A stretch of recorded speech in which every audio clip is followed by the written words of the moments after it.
Hello students, welcome to our channel. Students, आज के इस सेशन में मैं क्लास 8 के चैप्टर 1 को लेकर आया हूँ, जिसका नाम है रैशनल नंबर्स। आप यहाँ देख रहे होंगे रैशनल नंबर्स। स्टूडेंट्स, ये क्लास 8 का हमारा लेक्चर नंबर 1 है।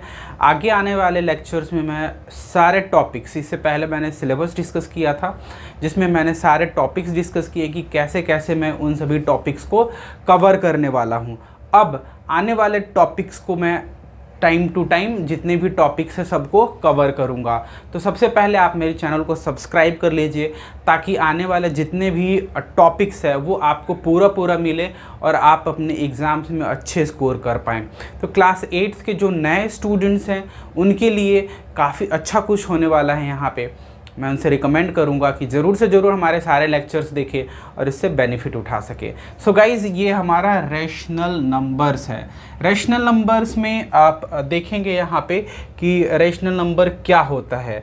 पिछली क्लास में आप लोग इंटीजर्स पढ़े होंगे। क्लास 7th की अगर बात कर तो वहाँ पे इंटीजर्स पढ़े होंगे, negative integers, positive integer, natural number, whole numbers, ये क्या होते हैं ये सब आप पढ़े होंगे। अगर नहीं पढ़े होंगे तो थोड़ा सा मैं छोटा सा रिवाइज यहाँ पे करा देता हूँ, फिर रैशनल नंबर पे आएंगे ताकि आने वाले टॉपिक्स को आप अच्छे से कवर कर सके।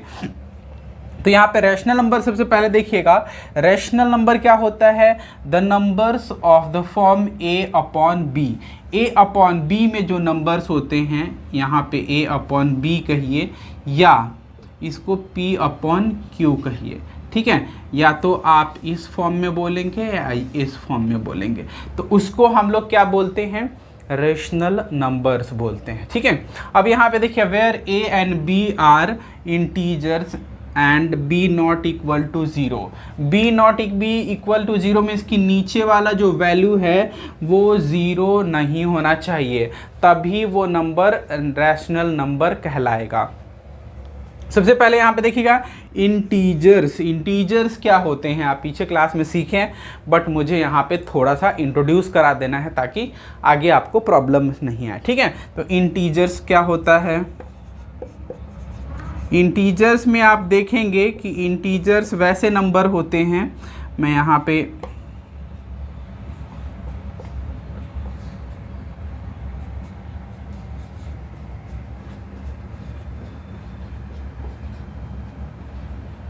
पे देखिएगा, यहाँ पे लिया मैंने -4, -3, -2, -1, क्लियर? और यहाँ पे लिया है 1 2 3 4 5 और 0 यहाँ पे है। तो ये जो है इंटीजर्स हैं, ये जो है वो नेगेटिव इंटीजर्स हैं।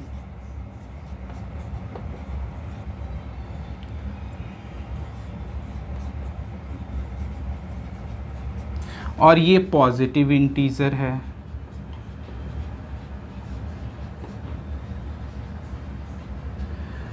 ये ना तो नेगेटिव है और ना ही पॉजिटिव है। 0 is neither negative nor positive, neither positive nor negative. देखिए, 0 ना तो नेगेटिव है और ना ही पॉजिटिव है। तो यहाँ भी आप ध्यान रखिएगा कि जो इंटीजर्स हैं वो माइनस लगा हुआ है तो वो नेगेटिव इंटीजर्स हैं, जिसके साथ कुछ भी नहीं लगा हुआ इट मीन्स कि प्लस लगा हुआ है और वो पॉजिटिव इंटीजर्स हैं। क्लियर? 0 ना तो नेगेटिव है और ना ही पॉजिटिव है। क्लियर? तो ये हमारे इंटीजर्स हो गए। उसके बाद आपको यहाँ पे आएगा नेचुरल नंबर, होल नंबर। तो नेचुरल नंबर क्या होता है? यहाँ पे देखते हैं नेचुरल नंबर।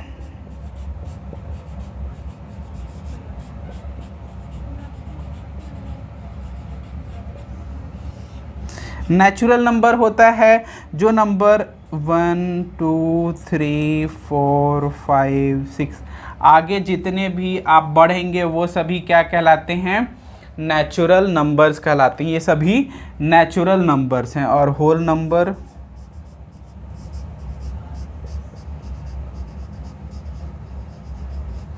होल नंबर्स ऐसे नंबर होते हैं जो 0 से स्टार्ट होते हैं। 0 1 2 3 4 5 आगे ये सभी होल नंबर होते हैं। तो आई होप कि आप अंडरस्टैंड कर गए होंगे होल नंबर और नेचुरल नंबर, इंटीजर्स, ठीक है।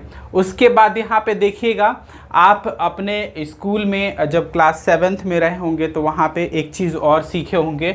मैं इसको इरेज करते चलता हूँ। जो स्टूडेंट्स रैशनल नंबर को अच्छे से अंडरस्टैंड करना चाहते हैं, लेक्चर को बैक करके, पॉज करके इन सभी को नोट डाउन कर लेंगे, ताकि आने वाले जो टॉपिक्स होंगे उसमें वो अच्छे से इस टाइप के क्वेश्चन को सॉल्व कर सके। क्लियर। अब हम लोग आगे आते हैं और देखते हैं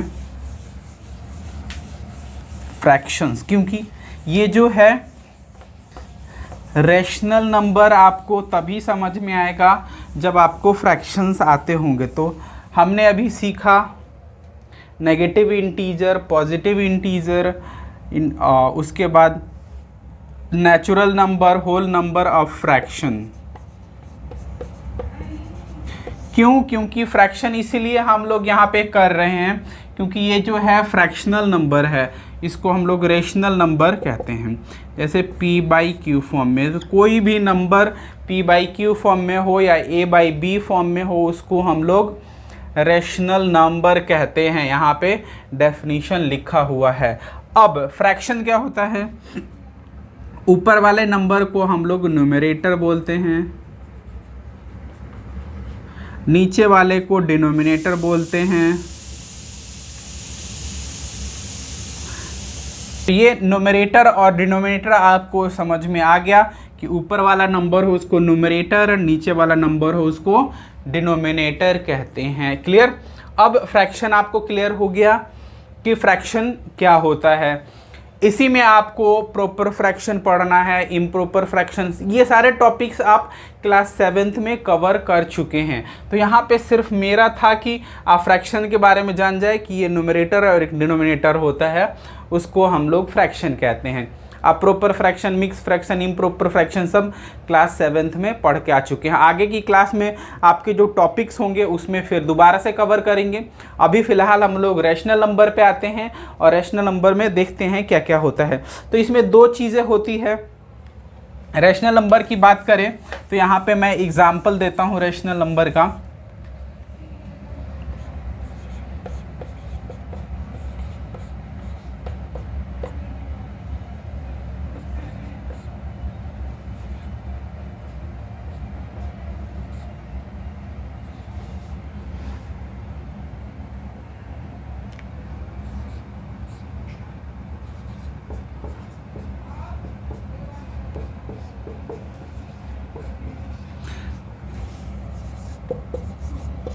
ये देखिए, यहाँ पे आप देख रहे होंगे कि कुछ नंबर्स जो हैं यहाँ पे नेगेटिव हैं, जैसे -2/5, -3/7, -4/6, 1/5। ये सब क्या है?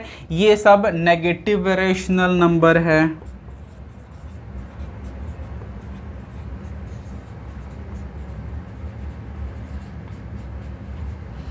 और ये सब पॉजिटिव रेशनल नंबर है।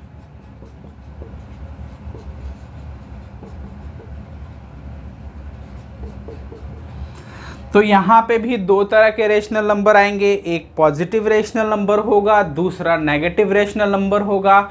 ऐसा नंबर जिसके साथ माइनस लगा हुआ होगा वो नेगेटिव रेशनल नंबर होगा, ऐसा नंबर जिसके साथ प्लस लगा हुआ होगा वो पॉजिटिव रेशनल नंबर होंगे। क्लियर। उसके बाद हम लोग जो अगला कर रहे हैं वो कर रहे हैं इक्विवेलेंट रेशनल नंबर।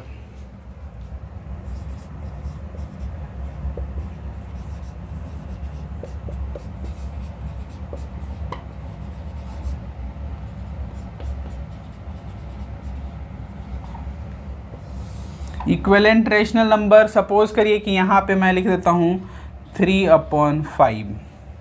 क्लियर। अब इसके इक्विवेलेंट रेशनल नंबर में अगर मुझे करना होगा तो अब मैं यहाँ पे करूँगा। इसके लिए कुछ फार्मूले होते हैं। अगर आप बात करें, अगर a/b मैंने यहाँ पे लिया है तो इक्विवेलेंट रेशनल नंबर के लिए a/b अगर है तो मल्टीप्लाई बाय ऊपर m तो मल्टीप्लाई बाय नीचे m। मीन्स कि अब यहाँ पे अगर करें तो जो भी नंबर हम ऊपर लेंगे उसी नंबर से नीचे भी मल्टीप्लाई करेंगे तो हमारा इक्विवेलेंट रैशनल नंबर आते चला जाएगा। सपोज करिए कि यहाँ पे 3/5 है। अब मैं क्या करता हूँ, 3/5 मल्टीप्लाई बाई 2 ऊपर भी और मल्टीप्लाई बाई नीचे 2 भी, तो यहाँ पे आ जाएगा 6 और यहाँ पे आ जाएगा 10। वैसे ही अगर मैं 3/5 मल्टीप्लाई बाई 3 ऊपर मल्टीप्लाई बाई 3 नीचे, तो यहाँ पे 9/15। वैसे ही अगर करूँ 3 मल्टीप्लाई 4, वैसे ही 5 मल्टीप्लाई 4, तो 12/20। इट मीन्स कि 3/5, 6/10, 9/15, 12/20, these all are called equivalent rational numbers. ये सभी क्या है, इक्विवेलेंट रैशनल नंबर कहलाएंगे। अब देखिए यहाँ पे एक तो मल्टीप्लाई वाला हो गया यहाँ पे कि आप इक्विवेलेंट रैशनल नंबर ऐसे निकालते हैं, ये हो गया आपका इक्विवेलेंट रैशनल नंबर। जैसे ही आप मल्टीप्लाई कर रहे हैं, मल्टीप्लाई m, वैसे ही आप इसको क्या कर सकते हैं, डिवाइड भी कर सकते हैं। सपोज करिए मैं इसको इरेज करके आपको बताता हूँ।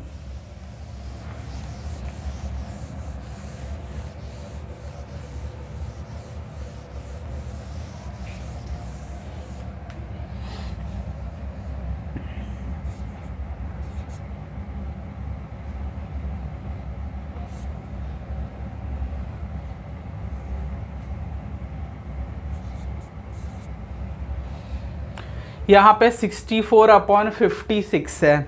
अब क्या है कि इक्विवेलेंट रैशनल नंबर निकालना है, तो इसमें हम लोग क्या करेंगे, आप देखिए a divide m upon a divide m। यहाँ पे 64/56 है। अब क्या करेंगे, हम इसमें डिवाइड बाई 2 कर देंगे,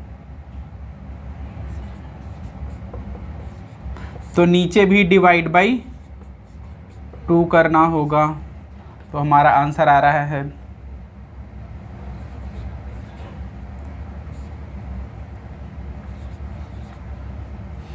फिर अगला हम क्या करते हैं, इसी को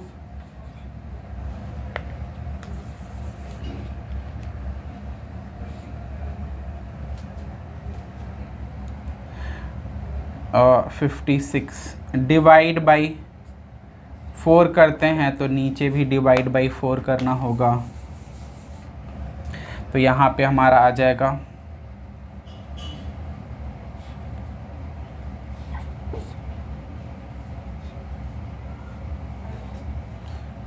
फिर इसी को हम लोग, तो हम आप देख रहे होंगे कि इसमें भी मीन्स कि a divide by m upon a divide by m करने से भी, एक मल्टीप्लाई करने से हम आगे की तरफ बढ़ रहे थे, अब हम लोग पीछे की तरफ बढ़ रहे हैं। मीन्स कि पहला हमारा हो जाएगा 64/56, 32/28, फिर अगला 16/14।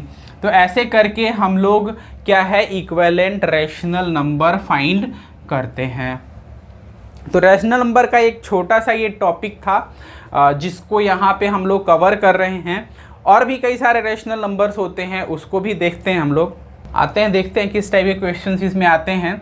तो पहला क्वेश्चन हमारा यहाँ पे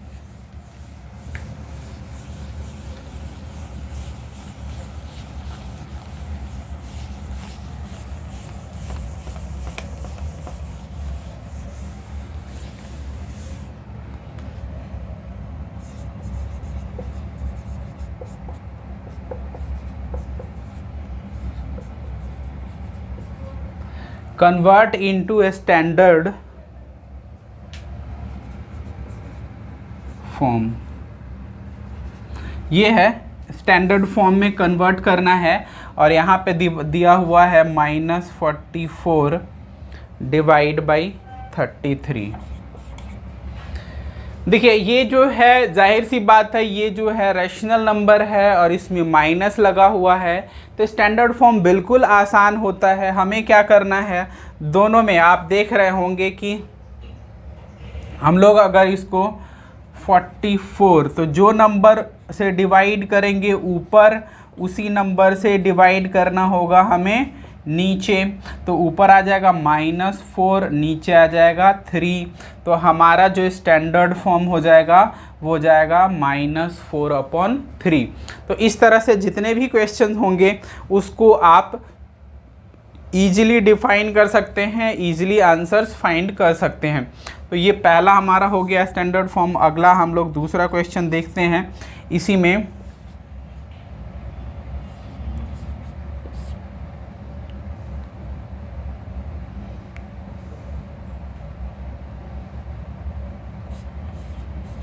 यहाँ पे दिया हुआ है 2 to 5 और 1 to 0। दो चीज़ें होती है यहाँ पे देखने वाली कि आप इसका जब मैं आगे के क्लासेस में डिस्कस करूँगा या आपको नहीं समझ में आ रहा होगा तो आप कमेंट करेंगे, फिर मैं आपको बताऊँगा भी। तो यहाँ पे इसका HCF भी बहुत मायने रखता है कि HCF जो होता है उसी से हम इसको फाइंड करते हैं, ठीक है। तो अब यहाँ पे 2 to 5 दिख रहा है और 1 to 0 है। इसको बोला जा रहा है कि स्टैंडर्ड फॉर्म में कन्वर्ट कीजिए। तो स्टैंडर्ड फॉर्म में करने के लिए यहाँ पे 2 to 5 डिवाइड मुझे पहले से पता था, इसीलिए मैं आपको यहाँ पे कर रहा हूँ। आप लोगों को कैसे होगा वो मैं आपको बताऊँगा, क्लियर। तो यहाँ पे आ जाएगा, दोनों में आप देखते हैं ऊपर हमने डिवाइड किया था 11 से, नीचे भी यहाँ पे दूसरा क्वेश्चन भी है, यहाँ पे भी जो न्यूमरेटर और डिनोमिनेटर है दोनों को सेम नंबर से डिवाइड करना पड़ रहा है। तो यहाँ पे डिवाइड करेंगे तो यहाँ पे आ जाएगा 15 और यहाँ पे आ जाएगा 8। तो हमारा स्टैंडर्ड फॉर्म क्या हो जाएगा 15/8। तो इस तरह से जितने भी रैशनल नंबर के क्वेश्चंस हैं उन सभी को यहाँ पे कवर करूँगा। उसके साथ साथ आने वाले जितने भी टॉपिक्स है क्लास 8th में जिसके सिलेबस मैंने पहले लेक्चर में कवर किया है, डिस्कस किया है, उसी सिलेबस के अकॉर्डिंग सारे टॉपिक्स को मैं इस चैनल के माध्यम से पूरा करने वाला हूं। तो सबसे पहले आप क्या करेंगे, हमारे चैनल को सब्सक्राइब करेंगे ताकि जितने आने वाले क्वेश्चंस हैं उन सभी को आप यहाँ पे देख सकें और ईज़िली सॉल्व कर सकें और आप अपने एग्ज़ाम्स में अच्छे मार्क्स फैच कर सकें। तो आज के सेशन में इतना ही। Thanks for watching.